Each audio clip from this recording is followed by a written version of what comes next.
live, and we're completely unrehearsed. Hey, Rob, with two comedians here, so we should have some fun today. Absolutely. Let me do a little intro, okay? Now, sure. This is for the Sri Chinmoy Disciple Experience project that we're doing. I'm interviewing disciples, former disciples. I interviewed a current disciple earlier today. I'm now interviewing one of the all-time great disciples, Rob, who we used to know in the center as the nephew of the universe because he was Alo Devi's nephew. So, Rob, just briefly, tell me, before we launch into the disciple experience, well, I know you're doing a lot in comedy now and your career is taking off, so tell me what you're doing right now. Oh, well, I'm doing some stand-up around L.A. I did a web series recently called Between Jupiter and Mars.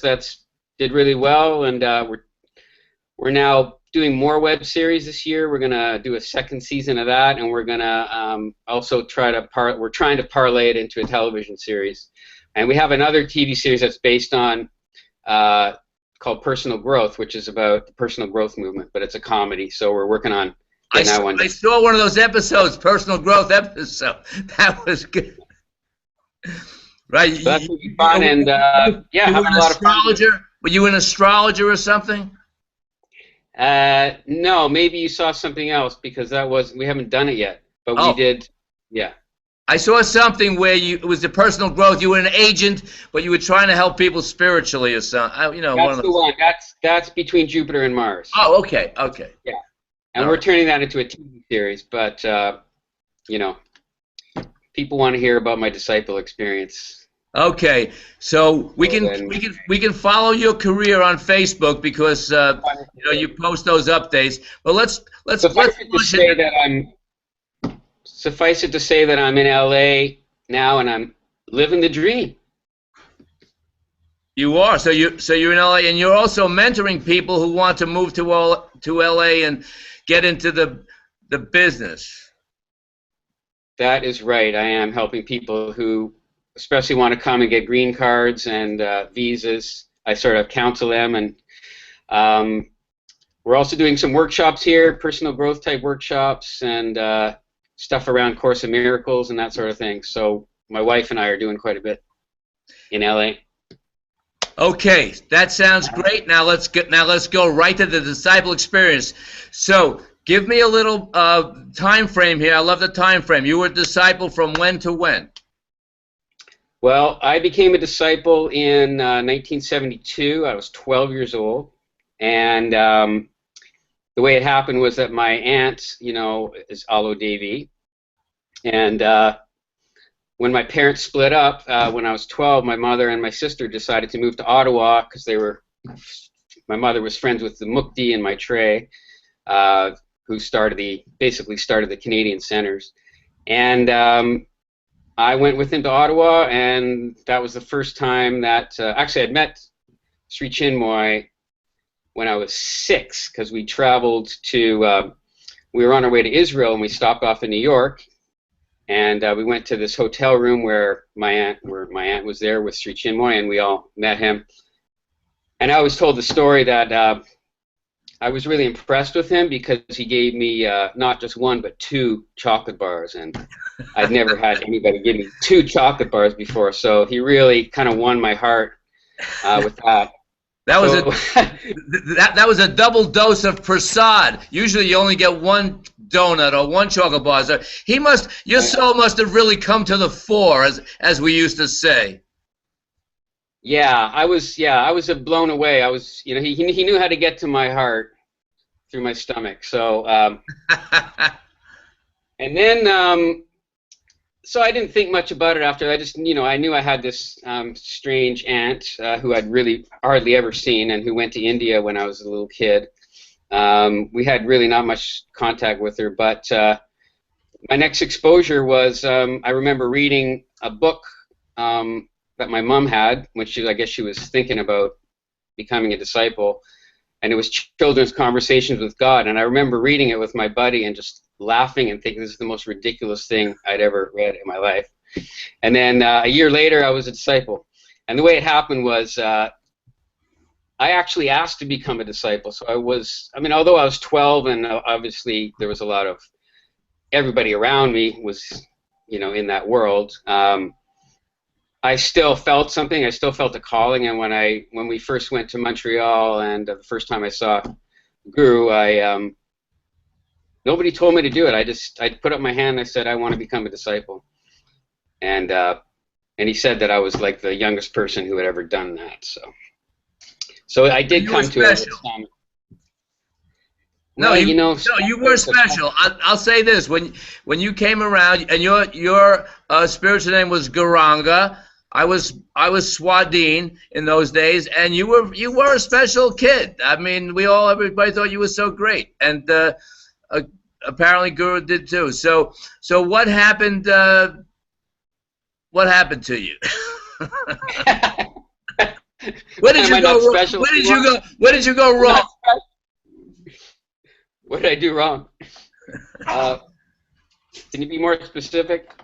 You want to know what happened after that? You know what? I'll tell you what. Chirantan had a good idea. He said, let disciples ask questions, so it's not just me asking questions. So we have a number of questions that disciples have raised on our Yahoo, not Yahoo, Facebook group. So sure. So Bitika wanted to know. Let's deal with these good questions. They're good questions. Now, she'd like to hear about your childhood, teen experiences within the center. You've touched on that, and now how you coped and what kinds of things that you had to work through to adjust to after the center. You had to make some adjustments after the center. I'll give you the whole thing, and you can kind of wing it. And she wants to know how you experienced, what was your understanding of Alo Devi, because she was obviously your aunt at the same time. When I was a disciple, I was told that she was Guru's female counterpart, and that she was indeed the mother of the universe in to all practical purposes. And he was the father, she was the mother, and you were the nephew. And anyway, okay, so that's and she wants to know, what's your relationship to Alo Devi now, or I don't know, maybe you call her by her English name, Beverly. I don't know what you do. And is she really, are you allowed to have contact with her? The story is she's being sequestered in Hawaii, by her attendants closely guarding her. Now, I don't know, but that's the story. So address those issues, if you will. Okay. That's a lot.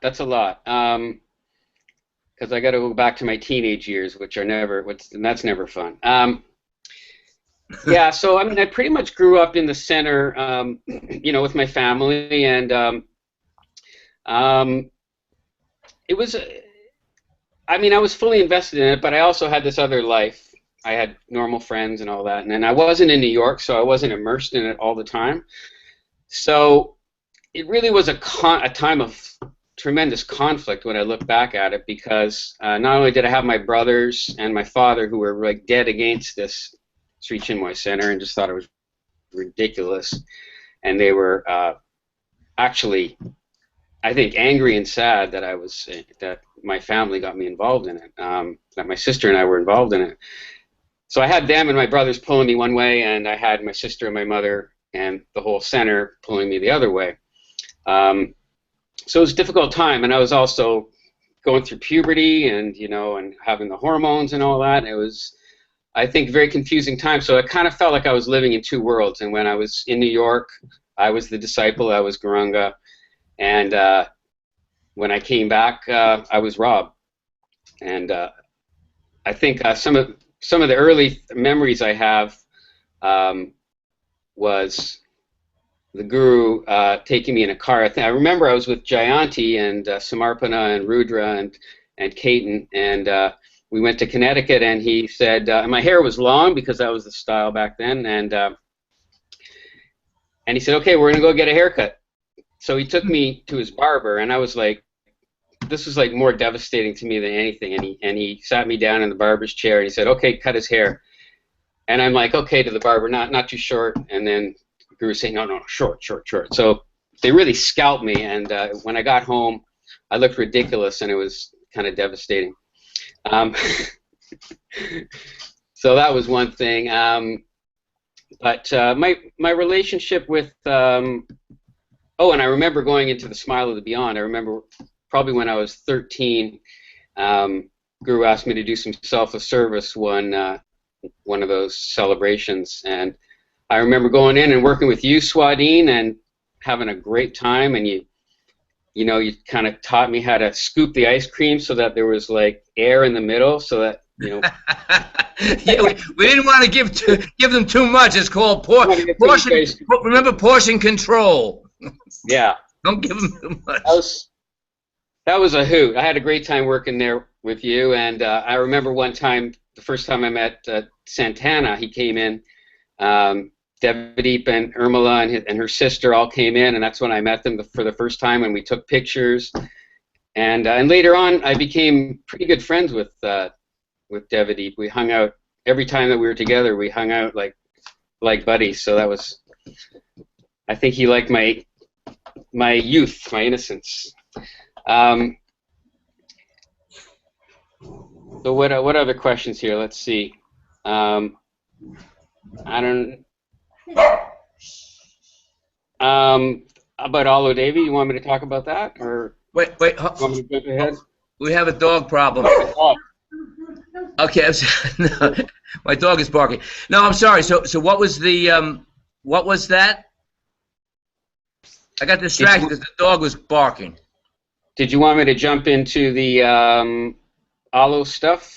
Yeah, because the Alo stuff is very interesting because a lot of people, don't know about Alo because the Guru got all the publicity and Alo was kind of shunted to the side there, but for the first few years of my discipleship, Alo was, again, was, an equal of Guru, and then all of a sudden she faded away. So yeah, let's talk about the Alo situation. Well, as I said, I didn't know her that well. I mean, she never really was an aunt to me. I don't think she ever really felt like an aunt, or like we were her nephews. I mean, I don't think she really considered family to be that important. So, although we did have some relationship like that, and she did come to some family events and so forth.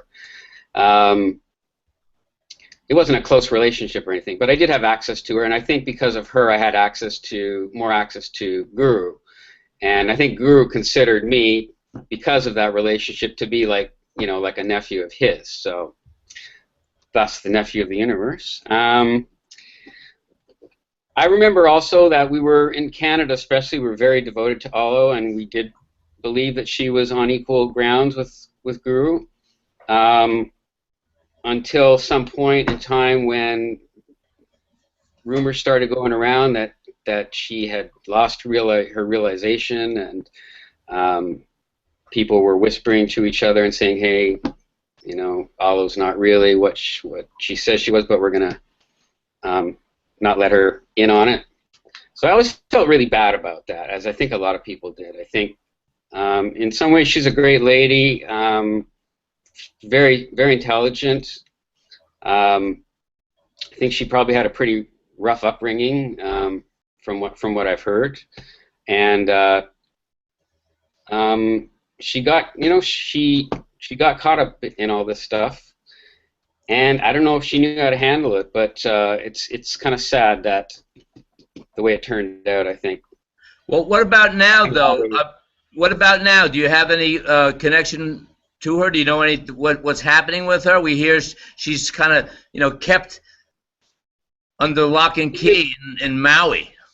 I don't know if that's true. I think she's pretty old now, and I think she's not fully well.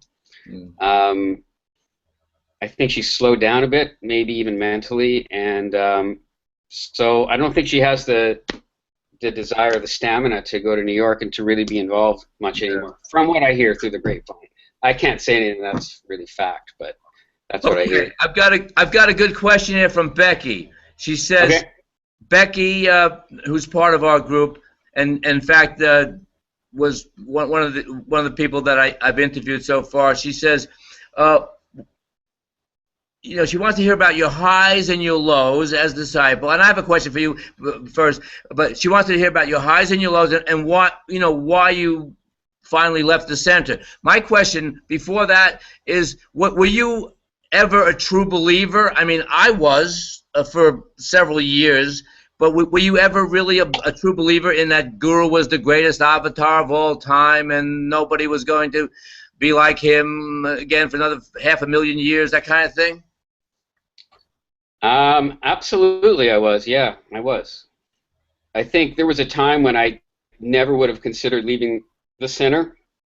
If people asked me, and they did, I was like, I will never leave the center. I'm here for life, because I did believe that strongly in what was going on, and I mean, I never had any. I mean, I always saw things a little bit dualistically. Like I saw that Sri Chinmoy was a man too, and I think in some ways, I related to him just as a human being. And I think that's one of the things that he liked about me, is that I didn't always come to him with the reverence. I mean, there were times when I did in the meditations and so forth, but a lot of times I would just chat with him, and I think he felt comfortable with me in that way.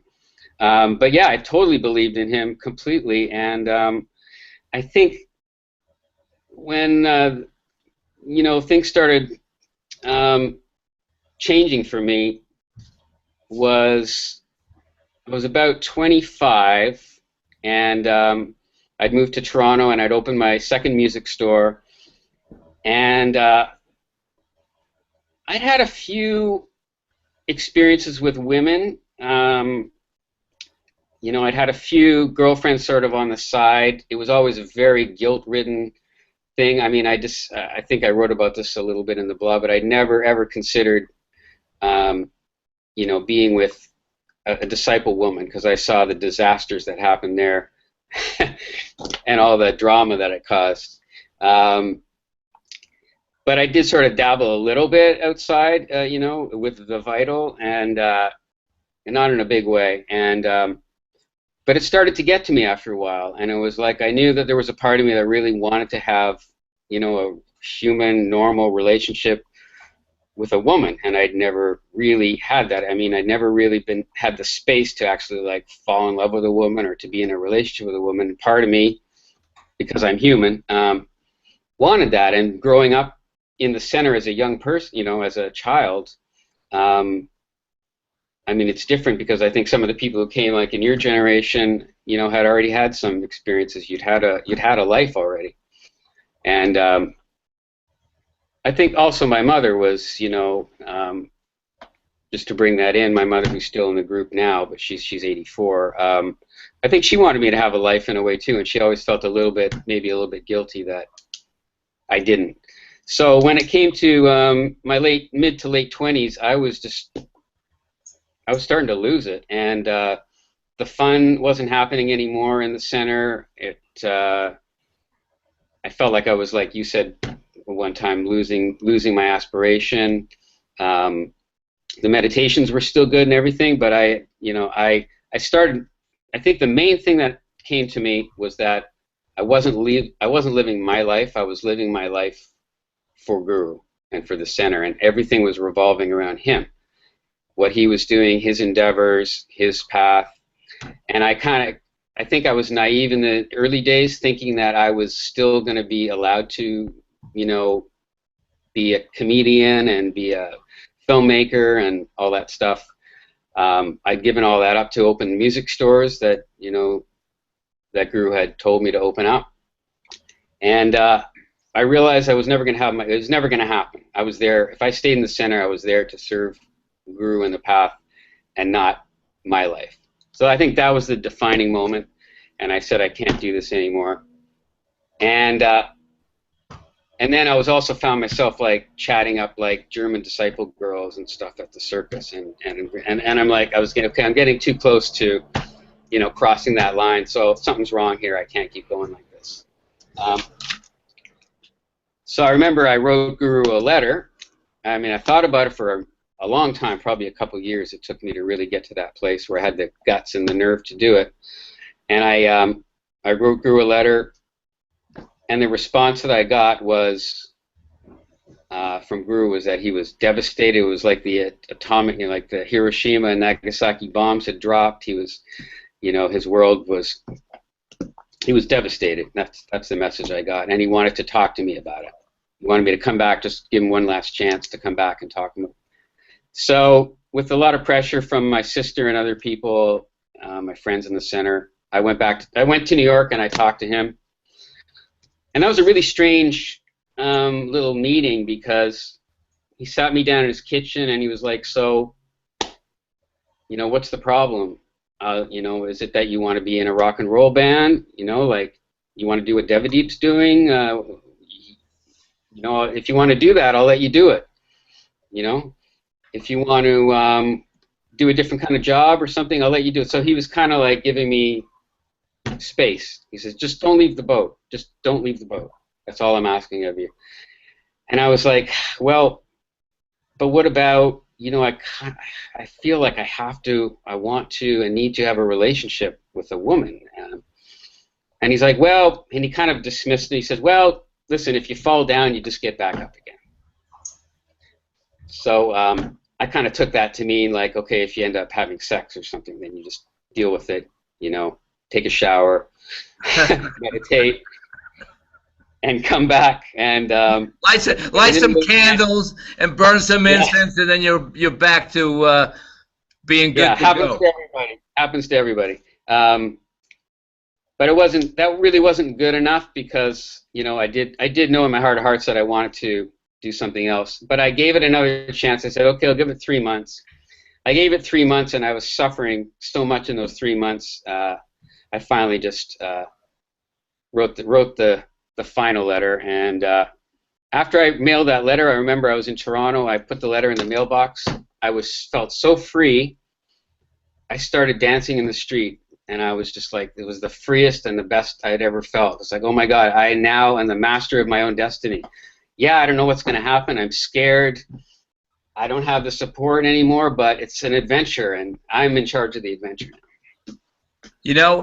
I had the exact same experience in my own way the day I packed everything in my rented U-Haul truck, and as I was leaving Queens, going over the Throgs Neck Bridge into on my way to Connecticut and my new life, I had the same experience. I never felt so free in my life, relieved of the whole pressure of the discipleship. And Yogaloy mentioned this, and I fall into the same category you. We did the honorable thing. We no longer could live up to the standards that were set, and that, whether it was lower vital or whatever it was, we weren't playing the game according to what we thought were what were the rules. Now the irony, of course, is that, well, Guru wasn't playing by the rules either, but then he made up the rules, so then he could do what he wanted. So it really pissed me off when I found out, that he was having sex with all these girls, and I was thinking, I can't, just like you said, I can't be a disciple because I can't, do this thing for the rest of my life. And then he was apparently having sex with not one, not two, but a whole bunch of women. Now, what do you make of that whole thing? By the way, I spoke to a current disciple this morning from Germany who has a real different take on it. Yeah. And I don't want to go into it because I put the recording there, but I'm saying, so what's your take on the whole sexual allegation thing? I think they're more than allegations, but I wasn't there, so. Well, before I address that, and I will, I just wanted to say, because I think it's important about people who feel like maybe they want to leave or they don't know how.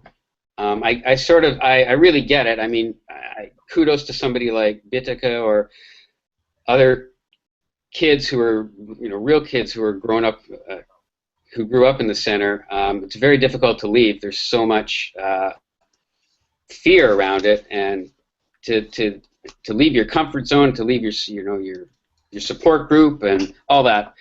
So for me, it was like, after leaving was really the hard part, because I had to adjust back to a normal life, and I wasn't a normal person in the sense of how normal kids develop and young adults. I remember that my first relationship was like a disaster because I had no idea how to be intimate. I had no idea how to really relate to another person, particularly a woman on that level.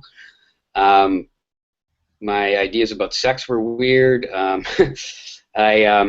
Because there'd been so much suppression of it. And I remember finally went to a psychologist, and he was like really a top psychologist. And I remember, I think I was 31 at the time, and he said to me, you are a very intelligent guy, and but on an emotional maturity level, you present as about a 13-year-old. And that really hit me like a ton of bricks. It's like, oh my God, like emotionally, I've been, stuck since I joined the center. Well, hold on. And that's not surprising because in the center, you're a boy or you're a girl. You could be 5 or you could be 55. It's like boys and girls. And so that you're conditioned to be a little child. And then when you go out, and I had the same experience too, then you go out into the real world and you try to have relationships, and it's like, yeah, you're really you really are emotional. I mean, I can relate to that. I was emotionally, maybe I'm done where I am now, but emotionally, yeah, I wasn't up to speed. So I know what you're saying. It's like we got fixed.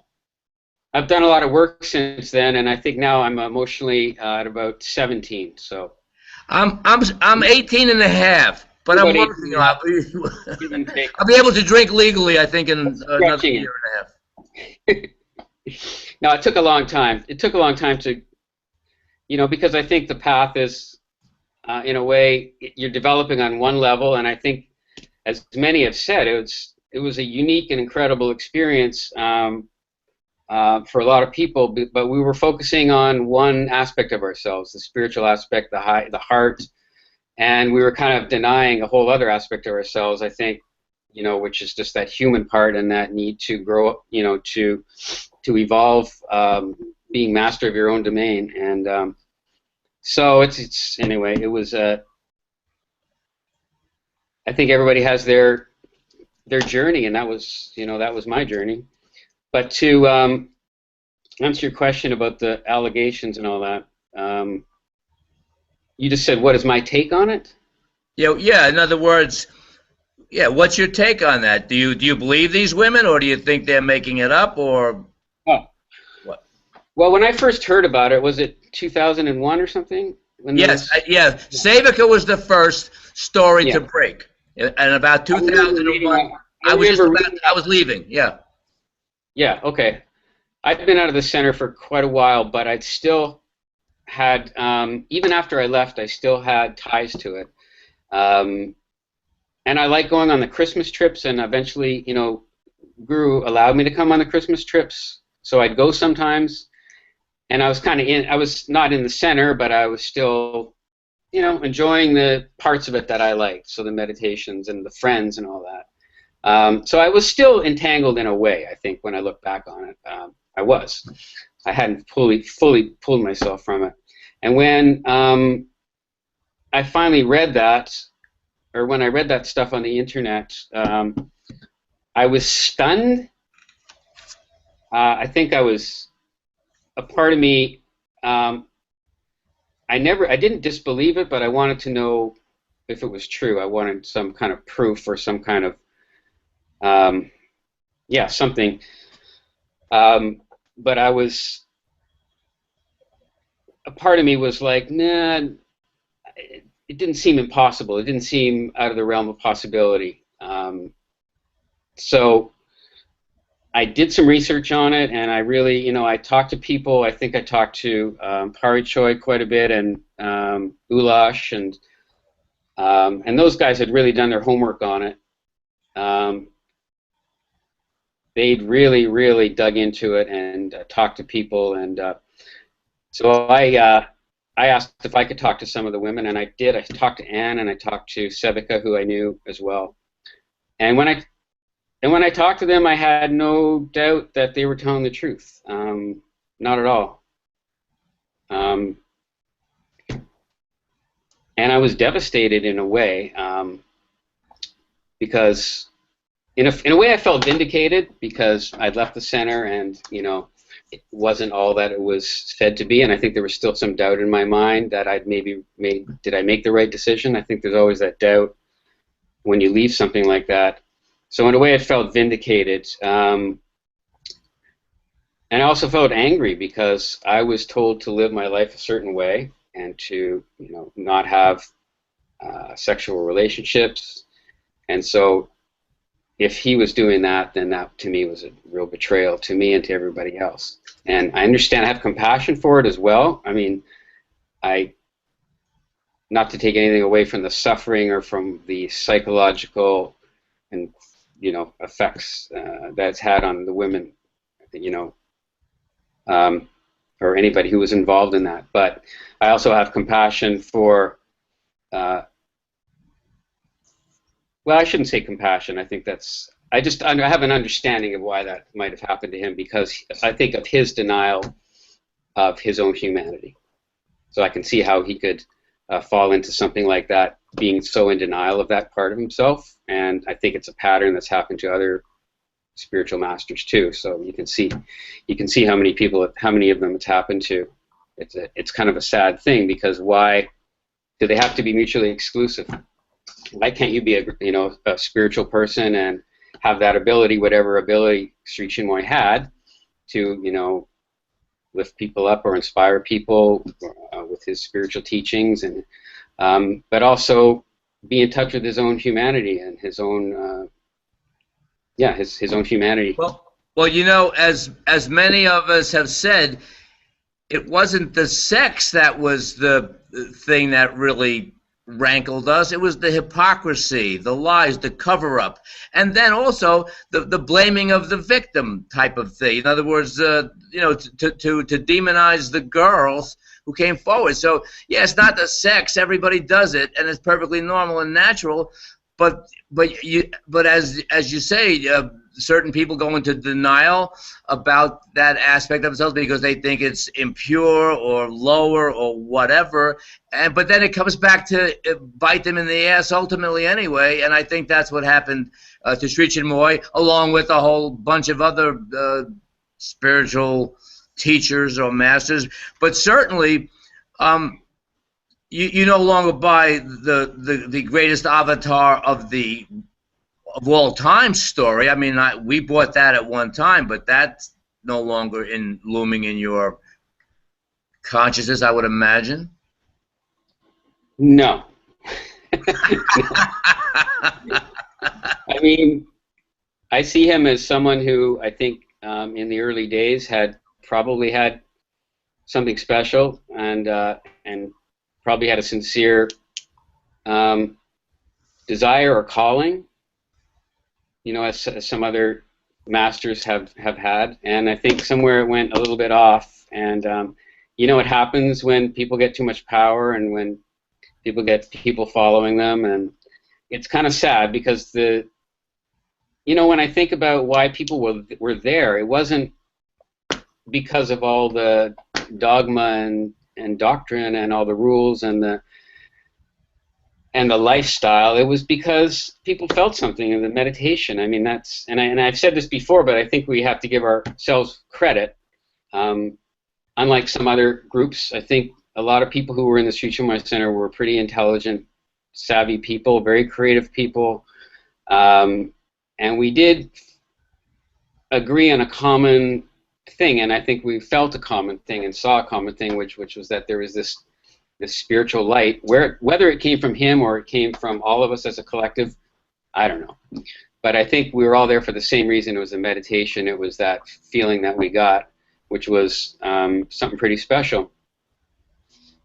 So it's sad to me that everything got wrapped up in this other, it's all the garbage that goes around with it, and and I think the extreme, it's inevitable that something extreme is going to happen, like these sexual things that happened, because things get perverted and we lose track of why we're really there.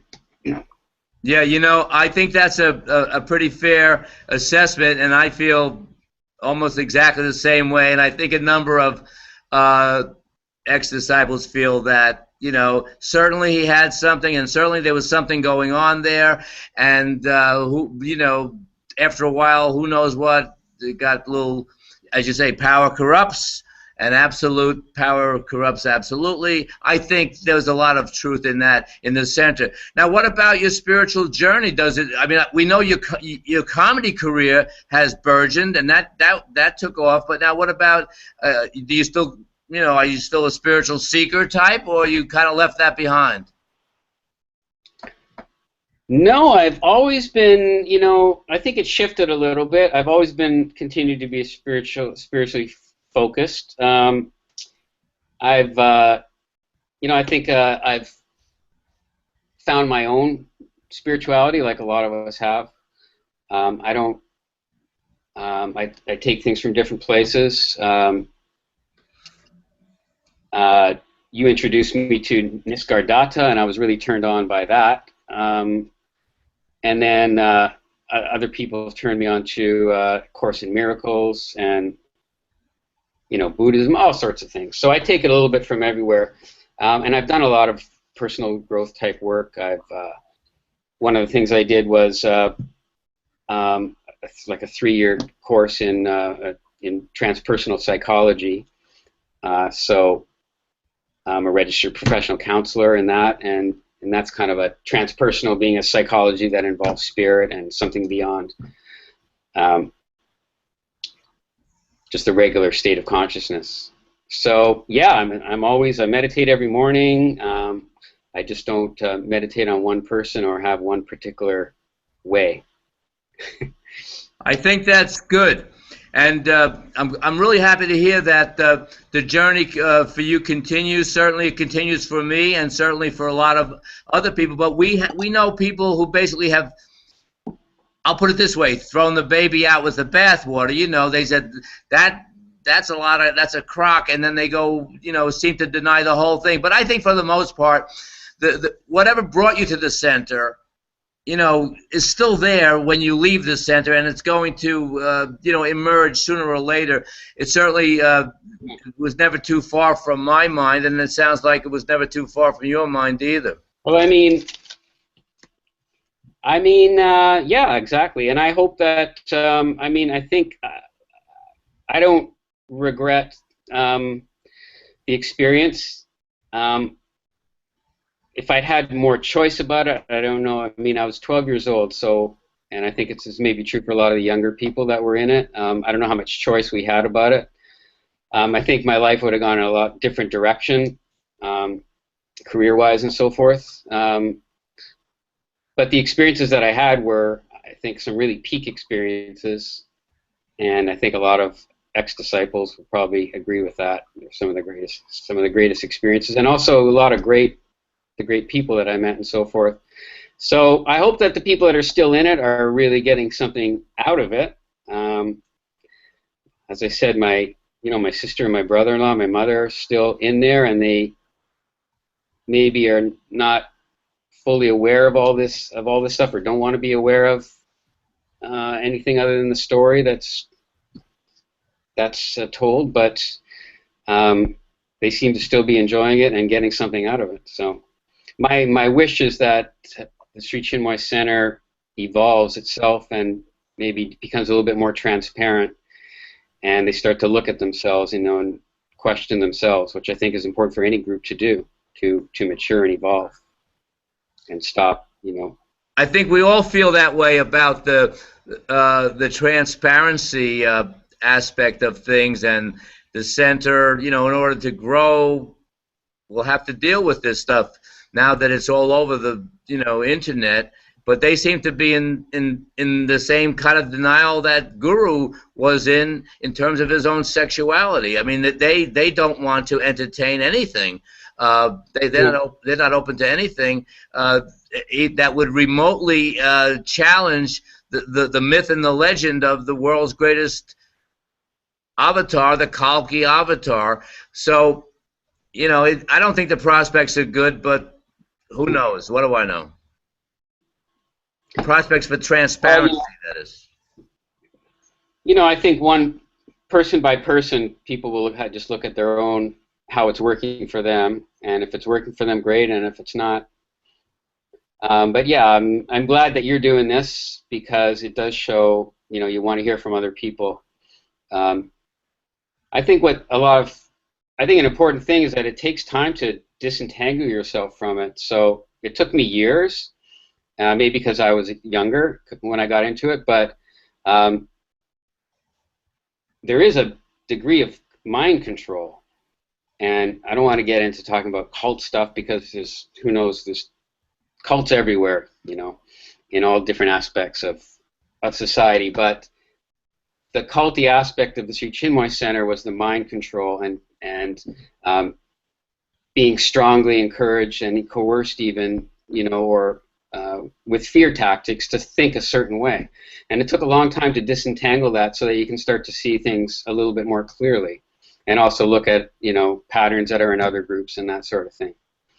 So I believe that everybody has their own journey, and the people that are still in the center are there because they want to be there. Maybe they're still in magical thinking land, but eventually, you know, they might change and see things a little bit more clearly and just try to put it in perspective a little bit better.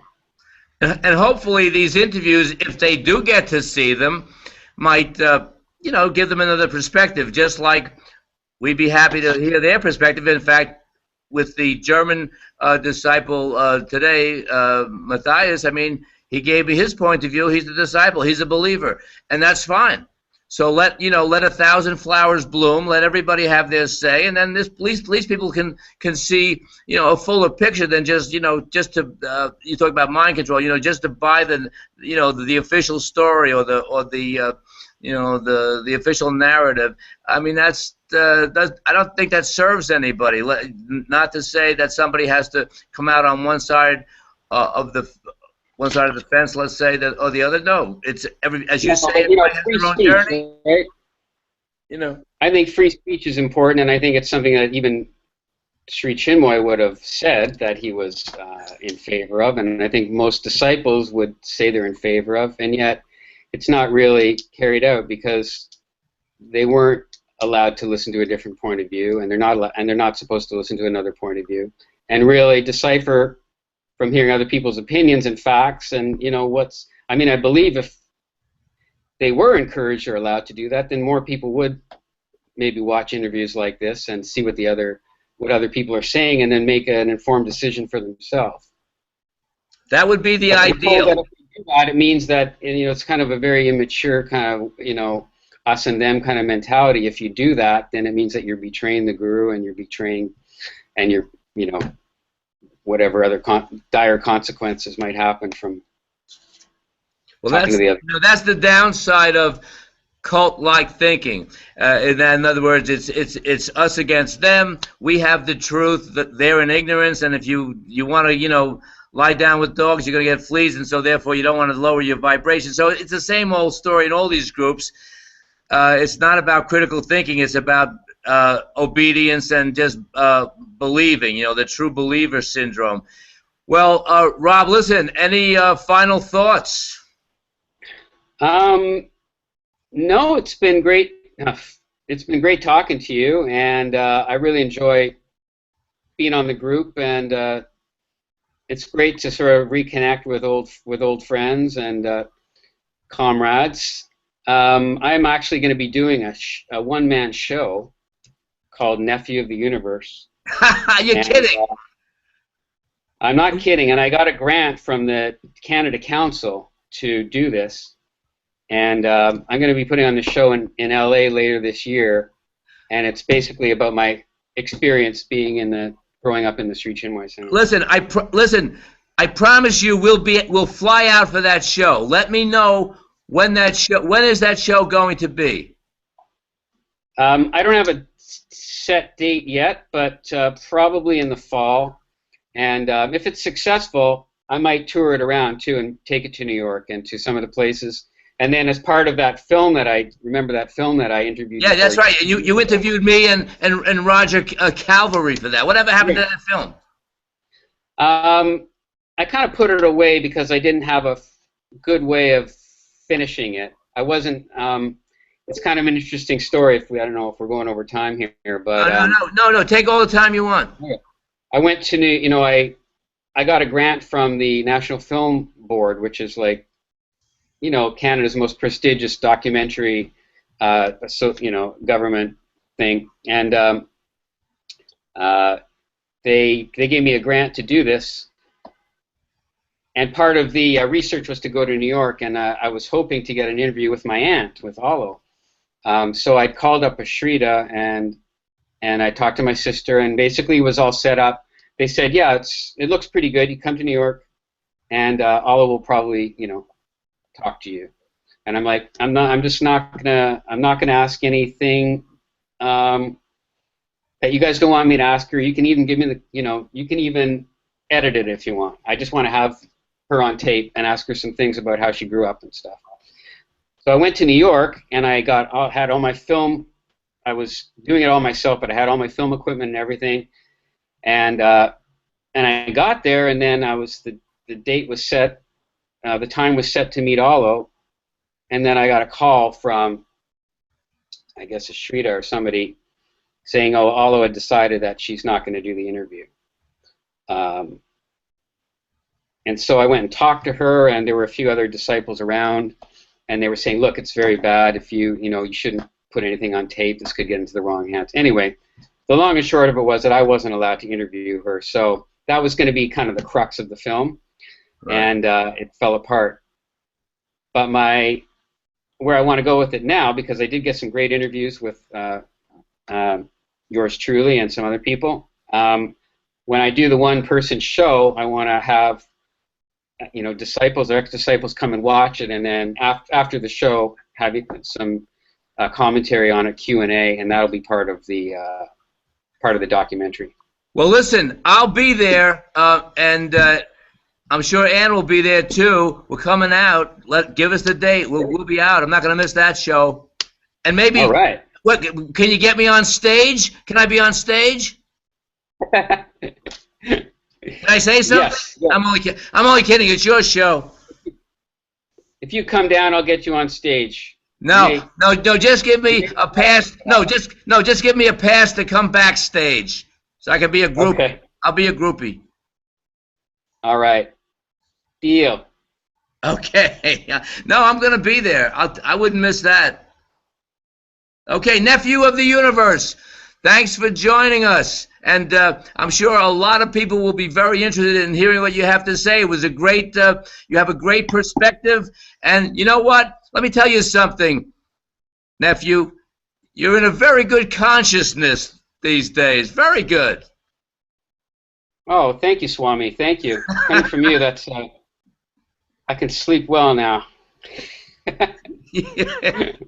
Okay, I'm going to go to sleep too. So, okay, have a good one, and we'll see you in the group. And listen, I'll see you in L.A. in the fall for the Nephew of the Universe one-man show. All right, I'll keep you posted. Definitely. Okay. Thanks. All right. All right. Bye, everybody. Shanti Om. Shanti Om. Shanti Om.